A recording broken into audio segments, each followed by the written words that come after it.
Justin Gaethje previews his rematch with Rafael Fiziev. The surprising but pleasant announcement of the second fight between these two was something that happened as a result of Dan Hooker pulling out of his scheduled fight with Justin due to a hand injury.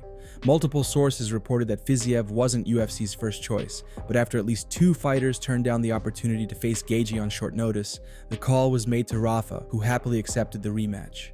Fans were looking forward to Hooker versus Justin, but this is one of those rare cases where a replacement matchup is likely even more exciting than the original one.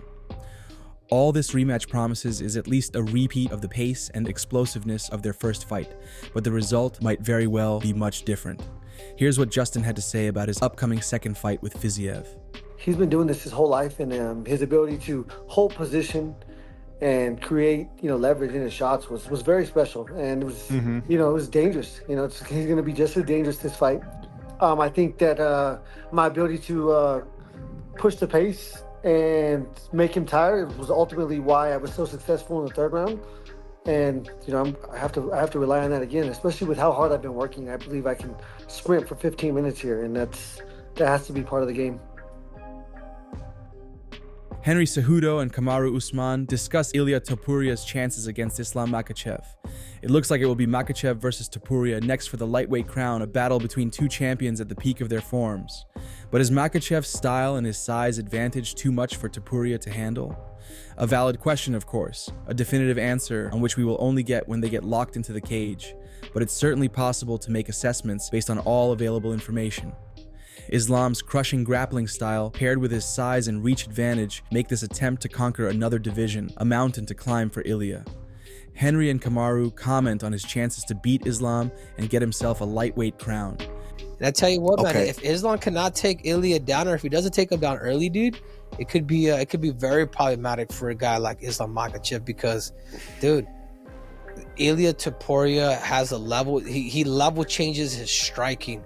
And I think he goes high, he goes low, he goes low, he goes high, and I think so. I think that's the fight that the UFC is going to make, and I feel like because Islam Makhachev has that quote at the UFC PI, I'll take down anybody, anytime, anywhere. It's just up to the UFC to say, all right, man, this is a date, and I do believe that that's what they're working on now. With Ilia Topuria vacating and saying, I ain't no featherweight no more.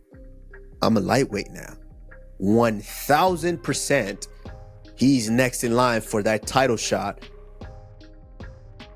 Merab's coach, Ray Longo, comments on Alex Volkanovski versus Diego Lopez for the featherweight belt. After Dana dropped the news of Topuria deciding to vacate his title at 145 and move up to lightweight, which resulted in the fight for the vacant featherweight title with Alex and Diego, the most interesting and discussed topic became the question of Topuria's next fight. But the new featherweight title fight is of high significance to the future of the division and who the next challengers will be. Ray Longo shared his thoughts on Volkanovski versus Lopez and how it might play out. I think that's going to be a really good fight. I mean, Volk's kind of, he hasn't been on a winning streak, and the other guy has. I think the other guy's got the momentum. Volk seems like just he's definitely a great dude, and he's, I don't know. That's a tougher fight than I think people think, only because of the way, Volk's getting up there now, and, I don't know where his head's at, but I will say this, again, I always say this only just to prove a point, but if it was 5 years ago, I think Volkanovski would win the fight. You know what I mean? When Volk was Volk, that would have been a tough fight for Diego. Who knows? Everybody gets older, everybody's got issues going on, but Volkanovski 100% could still fight. This kid seems like he's on a roll. I'm dying. I'd like to see it. I want to see the fight. Arman Tsarukyan reveals he's fighting Dustin Poirier next. He dropped this during his last podcast appearance on a Russian show when asked about his future and the lost opportunity to fight for a title against Islam. Arman talked about his injury that forced him out of the fight with Makhachev, what he's been doing since then, what shape he's in, and what his general plans are as far as his UFC career. He said the back injury is no longer a problem, and he's already in fighting shape, getting ready to make himself undeniable to the UFC. So they give him a shot at the belt again. When the host asked him who he thinks his next opponent will be, Arman gave an answer which made the Russian media space explode, with most people interpreting this as confirmation of his next opponent. He seemingly accidentally revealed that he's fighting Dustin next. Here's how. When he was asked which opponent he thinks would be the most difficult to face next versus the least in the top 5 at lightweight, Arman responded in the following manner. В общем, лучшая версия для меня подраться в мае или в апреле. Допустим, вот он мне удобный, Пориер не такой удобный. Потому что, во-первых, левша.